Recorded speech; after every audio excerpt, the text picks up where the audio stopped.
Haka muka shirya washe gari muka koma, muka tsaya a reception inda wannan manajan ba zai gan mu ba. Muna ta hira ni da Halima. Muna cikin wannan hali ashe wannan shugabar kamfanin ta shigo ni ban sani ba. Halima ce ta fara ganin ta sai ta ce min kin ga A'isha El Abbas. Na ce kina nufin A'isha El Abbas shugabar kamfanin El Abbas Tech Company? Kin ga leko idanunki su gane miki. Cike da al'ajabi na leko na ganta, mace ce mai kamar maza, mace ce wacce take matuƙar burge ni, mace ce wacce nake son zama tamkarta ko fiye da ita a rayu. Don haka cikin hanzari Halima ta ce maza ki bi ta. Cike da fargaban yadda za ta karɓe ni na bi ta da sauri, na same ta na durƙusa na gaishe ta. Ta amsa da fara'a cike da son sanin ƙarin bayani. Cike da farin ciki na ce kin jima kina burge ni. Nakan karanta mujallu da aka rubuta labarin abubuwan da suka shafe ki, kuma wallahi ina son haɗuwa da ke. Ta yi murmushi sannan ta dube ni ta ce fatan ne lafiya. Na haɗu da manajan ki ne jiya. Haka na tsaya na bata labarin dukkan yadda muka yi da shi da kuma irin abubuwan da nake yi da kuma ƙudirina. Na ce ina amfani da tsofaffin pad ɗin waya wajen gyara tsofaffin wayoyi, sannan a wasu lokuta ma har sababbi kuma za su dinga yin aiki yadda ya kamata. Hakan zai taimaka wajen rage yawan kashe kuɗi, za ki samu riba sannan kuma ki taimaki al'umma. Ta dube ni ta ce ko kina iya gyara dukkanin ɓangarori na waya? Injiniyoyinmu sun jima suna aiki akan wani fat wanda ake kira HD bypass. Zan iya gyara dukkanin fat insha Allah. Dan Allah ki gwada ni. Mutane da yawa sukan zuwa mini da haka cewa su yi mini bayani su ce gashi za su iya irin wannan aiki, amma kuma aikace dole da akwai gwaji, akwai quality control wato kula da ingancin abu. Duk kina ganin wa'annan za su yiwu? Ki bani dama madan a matsayina na mace, duk da cewa ni ba kowa bace, amma duk wanda ya yi nasara a rayuwa da shi din ba kowa bane, ko ba haka ba? Ta gyaɗa kai sannan ta ce idan 80% na bangarorin waya suka tsere wa quality control sannan za ki iya kawo su cikin ƙarshen wannan sati, to zan siye su insha Allah. Cikin farin ciki na fara godiya, amma idan aka samu koda 0.01% baya aiki, to gaskiya ba zan siya ba. Ta ƙara da cewa, na dube ta na ce na yarda insha Allah zan yi ƙoƙari. Sannan ina so ki ƙara da Z circuit free cikin abubuwan da za ki iya gyarawa. Na dube ta na ce Z circuit free, ta ce ko hakan ba zai yiwu bane, akwai wata matsala? Cikin yaƙi na ce a babu matsala insha Allah zan yi haka. Wayyo, ta yaya zan iya samun damar haka? Ban taba tunanin cewa za ta tambaya abu kamar wannan ba, saboda da wuya a iya gyarawa. Mun taba yin aiki tare da yayan Halima, amma haka muka haƙura muka bashi saboda ba mu samu nasara. Na faɗa cikin raina. Ina komawa gida, na koma wajen yayan Halima na karɓo irin wa'annan wayoyin masu kalar wannan matsalar. Na koma gida na ɗauko wannan ƙaton littafin na mahaifina na ci gaba da karatu da bincike. Ina karatu ina dubawa sannan ina gwada abubuwan da na karanta. Cikin ƙudurin Ubangiji na samu damar gyara wayoyi masu irin wannan matsalar guda 4, inda kuma sauran wayoyin da taimakon Halima na gyara masu tarin yawa. Ana cikin haka sai matar uncle ɗina wadda muke zaune a wajenta ta yi nufin yin tafiya. Da yake uncle ɗina shi ma ya jima da tafiya, za ta je ziyara garinsu, don haka ta ce ba za ta bar mu kaɗai a gida ba sai dai mu shirya mu bi ta. Ni kuma saboda ina da ƙudurin cimma burina na gama gyara wayoyin nan a cikin wannan sati domin mu kai wannan kamfani su siya, sai na ce mata babu matsala za mu samu inda za mu zauna. A makota akwai wani gidan haya, don haka sai muka kama ɗaki ɗaya muka koma ni da ƙanwata, saboda yanzu ba na tsoron halin da zan shiga a wannan rayuwa.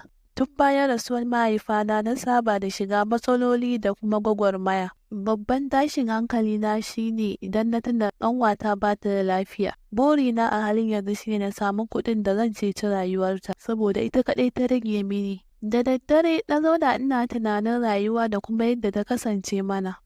Lokuta da dama sai in ji tamkar in haƙura da komai. Hawaye suka zubo mini tuna yadda na kasa cika burin mahaifana, ga kuma halin da ƙanwata take ciki a yanzu. Mutane ƙalilan ne suke tare da mu, duk kuwa kasancewa yadda muke da rauni. Lokacin da mama ta rasu, na zata komai ya ƙare.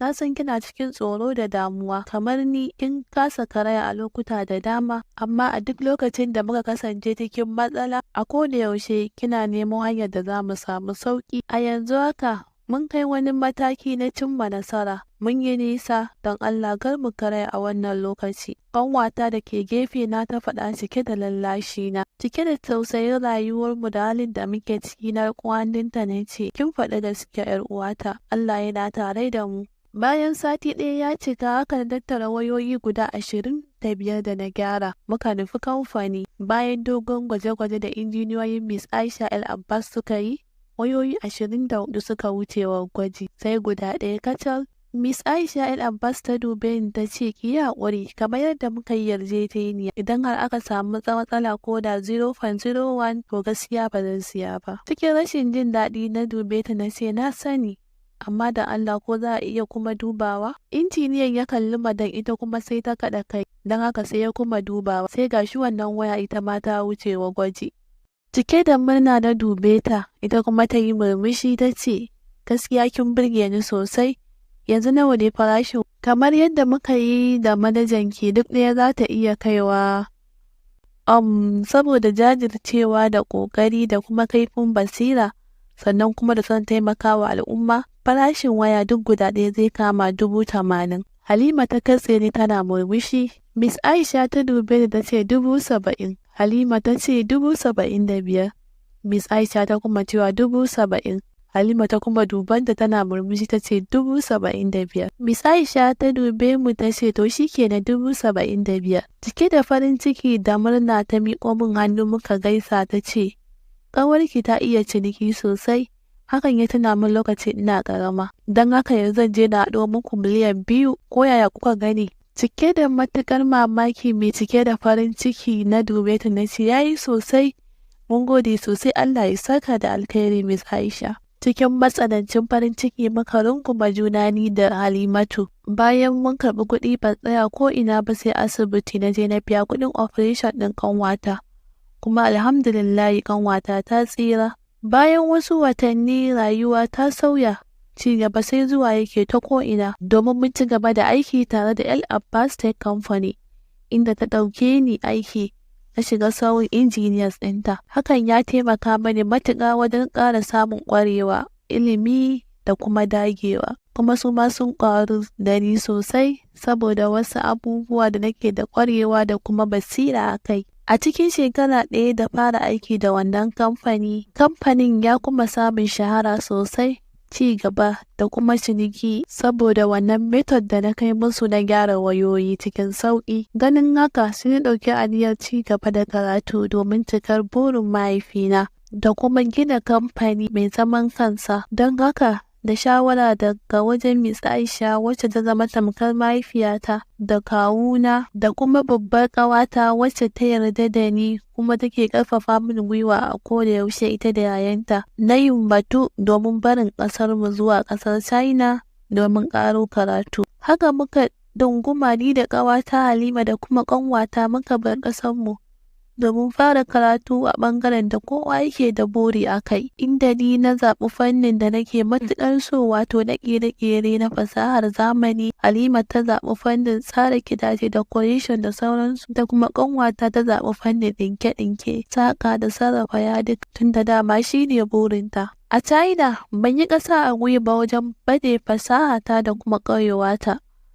Kuwa cikin ƙanƙanin lokaci aka yi recognizing ɗina a department ɗinmu. Na haɗu da masu fasaha daga ƙasashe daban-daban, sannan na yi joining duk inda na san zan ƙara samun ƙwarewa da kuma ilimi. Da kula da addini da kuma jajircewa, Allah ya taimake ni na zama ɗaya daga cikin best student a fannin da nake a shekarata ta farko. Haka ta ci gaba da kasancewa har na kusa graduate. Abin da ya taimake mu gaba ɗaya shine yadda muka yi investing wajen koyon abin da muke karatu a kai. Muka yi joining wasu kamfani as interns, muna aiki muna koyon ƙwarewa kuma sannan ana biyan mu. Hakan ya taimaka matuƙa muka fara samun kuɗaɗe da muke saving domin shiri babba da muke da buri da shi a kai a nan gaba. Wannan shiri shine buɗe babban kasuwanci kan duk wani abu da muke karanta a kai. A duk wuraren da muka yi aiki, mun yi amfani da ƙwarewarmu, basiranmu da kuma fasaharmu wajen yin aiki tsakani da Allah da kuma kawo ci gaba a wannan gurare. Don haka hakan ya sa wa'innan mutane suka ji suna buƙatar mu kasance tare da su. amma sai muka faɗa musu ƙudurinmu.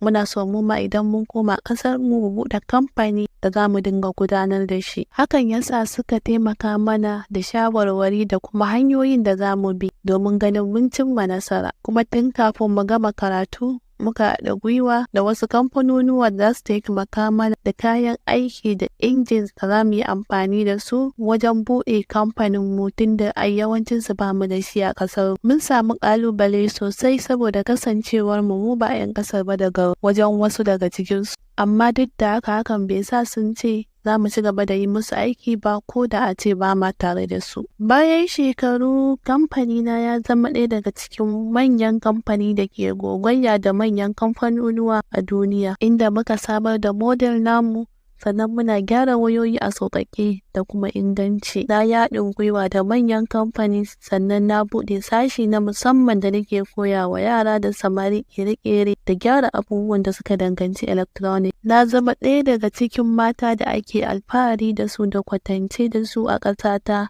da ma duniya. A taƙaice, na cika burin mahaifana, na kai matsayin da ban taɓa zata zan cimma a rayuwa ba. Wasu za su ce duk wannan gwagwarmaya ba ke aure ba ne? Na yi aure bayan na dawo daga karatu, inda na auri wani mutumi wanda yake gaba da ni a makarantar da na yi karatu a China, kuma tare da shi muka yi gwagwarmaya wajen yin ayyuka a kamfanonuwa a China. Shi ma ɗan ƙasar mu ne, amma muna gari daban-daban, kuma yana ɗaya daga cikin mutanen da suke encouraging ɗina kuma suka tallafa mini yayin da na buɗe kamfani na bayan na dawo daga karatu. Yanzu haka muna da yara 4, 2 tagwaye mata, 2 tagwaye maza. Halimatu da ƙanwata su ma sun yi aure kuma sun zama manyan 'yan kasuwa a fannin da suka samu ƙwarewa. Sirrin nasarar mu a koda yaushe shine dagewa, naci, tafiya da zamu, investing a karatu, ƙwarewa da kuma lokaci, ƙin gazawa, taimakon marasa ƙarfi musamman marayu, koya wa mutane abin da muka iya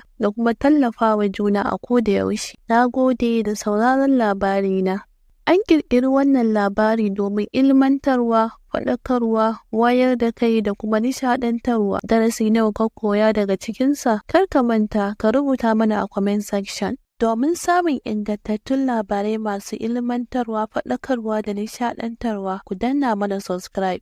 Sannan ku danna ƙararrawa domin sanar da ku sabon labari da zarar mun ɗora. Mun gode da kasancewa tare da mu.